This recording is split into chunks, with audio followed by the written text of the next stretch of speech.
I think it's a good question. That's interesting. I think, well, there's two ways to answer it. One, I think if you're redeveloping a project that's mixed use, right, and you're bringing in new retail, I think to Sharon's point, you're going to talk a lot to those residents, right? You're going to talk a lot to that community and say, what do you love about this community, and what do you wish you had? You know, right now we're in the process of doing some pretty big capital work at Scottsdale Quarter, and you better believe we're having a lot of conversations with that community saying, what do you love about this place, and what do you hate about it? And residents are happy to tell us what they hate about it. Parking sucks, you know, what's up with this business? We don't like, you know, and stuff. And so you definitely want to cater to the market for sure. But in terms of a ratio of like, we want to pull down from the residents there versus we want to pull from outside, I think, you know, you talk to any business owner, it's like, we just want people in the door. Yeah. It's more so about how many cars can we get here.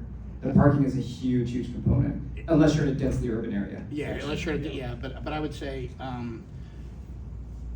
I didn't want to go too far down the rabbit warren. It wasn't just a hole. There'd be a lot of holes with this, but there's a whole data sciences piece to this that informs that question that you just asked. And the one thing you should be doing, if you guys have heard of Placer or Pinpoint, nobody's developing and determining the mix of appropriate retail office without going through some sort of data sciences study that informs that mix. And I think there are components where you want to make residential and office successful, so you're picking, there's a little bit of formula. I was just in Nashville at Nashville Yards, and exceptional merchandising. They have a huge multifamily building more. They have Amazon 1, Amazon 2 headquarters.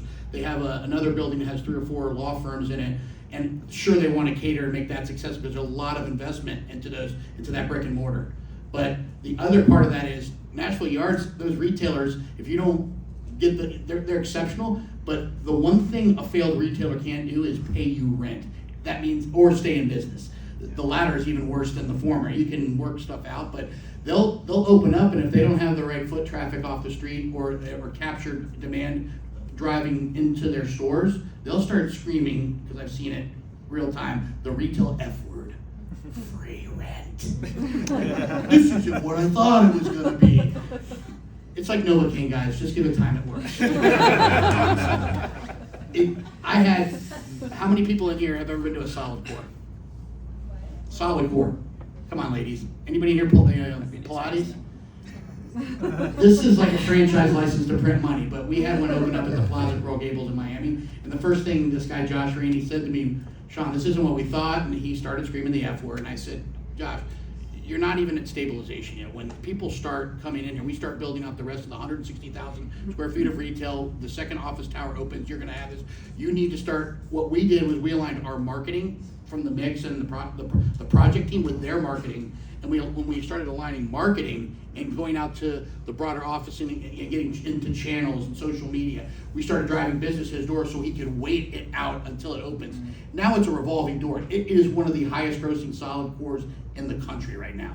So it's important to do your study up front, but then you've got to support what you underwrote, and you got to support what you're building in the merchandising plan. I have time for